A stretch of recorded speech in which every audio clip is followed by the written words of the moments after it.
Sir ఇప్పుడు random question sir, మీ అభిమాన నాయకుడు? నా అభిమాన నాయకుడు doctor APJ Abdul Kalam sir. సాధారణంగా చాలామంది ఏమంటారు నాయకుడు అనగానే పొలిటికల్ లీడర్ అనుకుంటారు. అదే మనకు వచ్చిన మెయిన్ ప్రాబ్లం. నాయకులు అన్నవారు ప్రతి ఫీల్డ్లో ఉంటారు. ఫర్ ఎగ్జాంపుల్ టీచర్స్లో చూసుకుంటే సర్వేపల్లి రాధాకృష్ణన్ గారు నాయకుడు. మెడికల్ ఫీల్డ్లో చూసుకుంటే డాక్టర్ బీసీ రాయ్, ఆయన పుట్టినరోజున మనం డాక్టర్స్ డే జరుపుకుంటాం. సర్వేపల్లి రాధాకృష్ణన్ టీచర్స్లో, మోక్షగుండం విశ్వేశ్వరయ్య గారు ఇంజనీర్లో లీడర్. కాబట్టి ప్రతి ఫీల్డ్లో కూడా లీడర్స్ ఉంటారు. కానీ మనం ఏంటంటే మీరు అన్నట్టు మైండ్ సెట్ ఏంటంటే లీడర్ అనగానే పొలిటికల్ లీడర్ అవుతుంది. కాబట్టి అందుకని మీరు లీడర్ అనగానే డాక్టర్ ఏపీజే అబ్దుల్ కలాం ఆయన హీఈస్ ఏ లీడర్. ఏ ఫీల్డ్లో తీసుకున్నా ఆయన లీడర్షిప్ మీరు చూడొచ్చు అనమాట. మీ అభిమాన నటుడు? నేను కమల్ హాసన్ని ఇష్టపడతాను నేను మామూలుగా. ఎందుకంటే ఒక విలక్షణమైన నటుడు Kamal Haasan. Sir purely personal thing sir. అంటే మీరు కాలేజ్ డేస్లో మిమ్మల్ని తప్పకుండా కమల్ హాసన్లా ఉన్నారని మిమ్మల్ని చాలా మంది అడ్మైర్ చేస్తున్నారు. కాబట్టి మీ కమల్ హాసన్ మీ అభిమాన నటుడే చెప్తున్నారు. అలాగేం లేదు, కానీ స్టేజ్ మీద నేను డ్రామాలు వేసేవాడిని బాగా.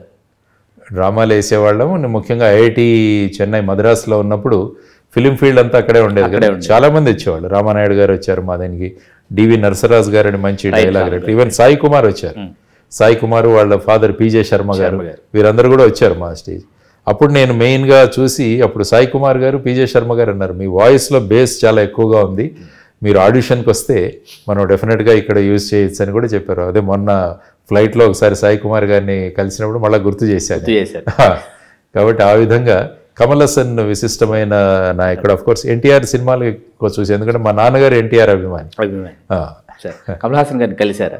కమల్ హాసన్ గారిని మొన్న కలిశాను. ఇక్కడ ఒక బుక్ రిలీజ్ ఫంక్షన్కి వచ్చారు. బాలసుబ్రహ్మణ్యం గారి బుక్ రిలీజ్, జీవనగానికి. ఆ రోజు మన వరప్రసాద్ రెడ్డి గారు శాంతా బయోటిక్స్ దీంట్లో జస్ట్ కలిశాను, చూశాను. అభిమాన నటి జనరల్గా సుహాసిని గారు బాగా చేసేవాళ్ళు అనిపించింది. సుహాసిని గారిని జనరల్గా యూస్డ్, అంటే టచ్ ఉంటుంది దీంట్లో, తాకుతుంది ఆ టైప్ ఆఫ్ దీంట్లో. మీకు బాగా నచ్చిన పుస్తకం? బాగా నచ్చిన పుస్తకం అంటే కలాం గారు రాసిన పుస్తకాలు గట్టిగా ఉన్నాయి, కానీ నాకు నచ్చిన పుస్తకం భగవద్గీత. ఎందుకంటే అది ఒక పర్సనాలిటీ డెవలప్మెంట్ బుక్. అది చాలామంది అది మత గ్రంథం అంటారు, కానీ ఐ డోంట్ అగ్రీ. ఎందుకంటే ఒక యుద్ధం చేయను అన్న వ్యక్తిని యుద్ధానికి సంసిద్ధం చేసిన ఒక గొప్ప పుస్తకం. అంటే అది ఏమవుతుందంటే ఆ మనిషిని, ఒక పర్సనాలిటీని నేను చెయ్యను అని భయపడిపోయి కూర్చున్న వ్యక్తిని, తన బంధువులు ఉన్నారు, మిత్రులు ఉన్నారు, సోదరులు ఉన్నారు, వీళ్ళందరితో నేను చేయలేని చెప్పి కూర్చున్న వ్యక్తిని చివరికి యుద్ధరంగంలో చేసి, అందులో ముఖ్యంగా ఏంటంటే 18 విధానాలు చెప్తారు.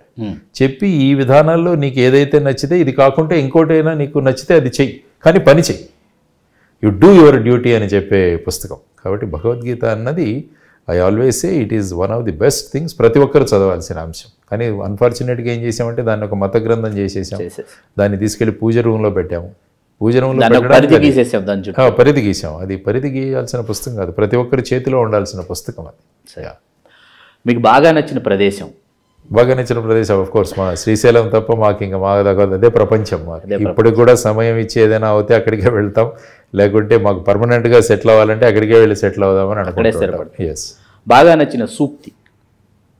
నచ్చిన సూక్తి స్వామి వివేకానందుల వారి సూక్తులు బాగా నచ్చుతాయి ఎప్పటికీ కూడా. ఆయన ప్రతిదీ కూడా ఆయన చెప్పిన విషయాలు, arise awake stop not till the goal is reached అంటాడు. అంటే రైజ్ వేక్ అనలేదు ఆయన, అరైజ్ అవేక్ అన్నాడు. అవును, అంటే నువ్వు మేలుకొని ముగించు, you have to take the initiative అన్న దీంతో ఆ విధంగా ఉంటాయి.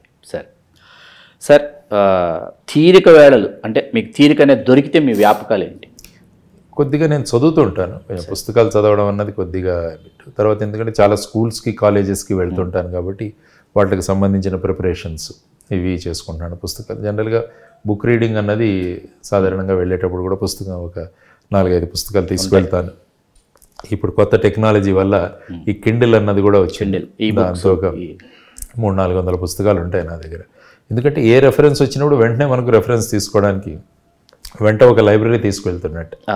కాబట్టి పుస్తక పఠనం అన్నది చాలా ముఖ్యం. అందుకనే చాలామంది పిల్లలకి, తల్లిదండ్రులకు కూడా నేను చెప్పడం ఏంటంటే, ఇళ్లలో చిన్న చిన్న లైబ్రరీస్ మెయింటైన్ చేయండి అని చెప్తాను.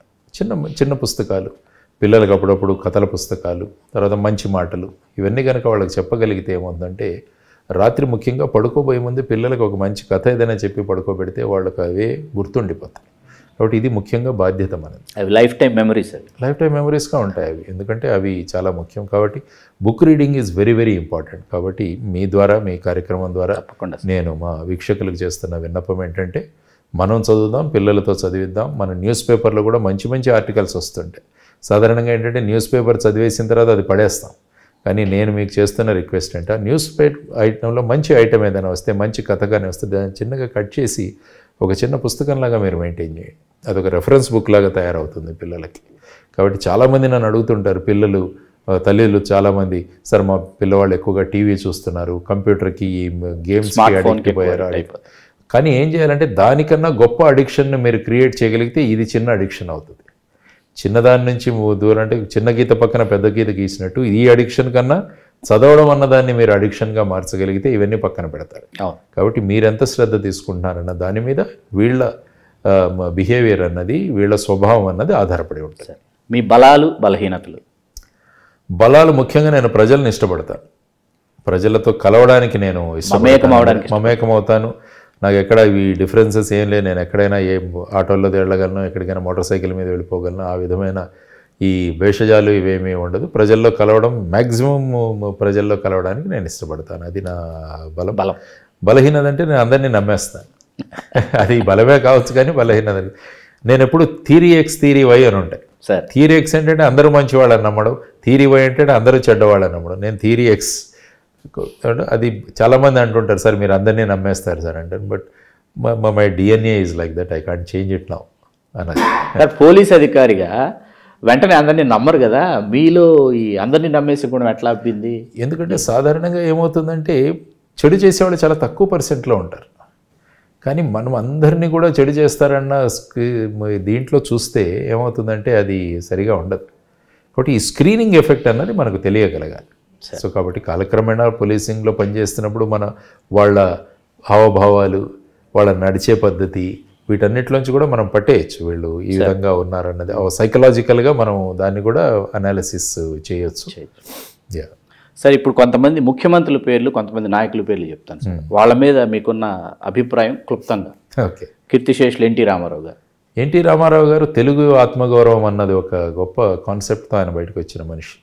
ఎందుకంటే ఆ కాలంలో ఏ విధంగా నలుగురు ముఖ్యమంత్రులు ఒక సంవత్సర కాలంలోనో 2 సంవత్సరాలు 4-5 ముఖ్యమంత్రులు సామాజిక వర్గం వాళ్ళు మారారు. చాలా మంది మారారు. అంటే ఇప్పుడు ఏమవుతుందంటే, ఏ విధంగా మన ముఖ్యమంత్రి అంజయ్ గారిని ఏ విధంగా అక్కడ ట్రీట్ చేశారు, ఇవన్నీ చూసి తెలుగువారి ఆత్మగౌరవం అక్కడ దెబ్బతింటుందన్న ఒక నినాదంతో ఆయన వచ్చి ఒక ప్రజల్లో ఒక చైతన్యం తీసుకొచ్చిన ముఖ్యమంత్రి ఆయన. కాబట్టి తెలుగువారికి ఒక దేశం లెవెల్లో తెలుగు వాళ్ళకు గుర్తింపు తెచ్చిన వ్యక్తి ఎన్టీ రామారావు.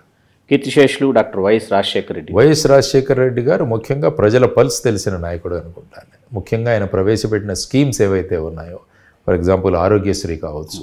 ఆరోగ్యశ్రీ ఇప్పుడు మొత్తం నేషనల్ లెవెల్లోనే దాన్ని తీసుకొచ్చారు. పిఎం ఆయుష్మాన్ భారత్ అన్న దీంతో. తర్వాత వచ్చేసి ఫీ రీయింబర్స్మెంట్ స్కీమ్స్ కానీ, ఇవన్నీ కూడా ఆయన తీసుకొచ్చిన విప్లవాత్మకమైన మార్పులు ఆయన.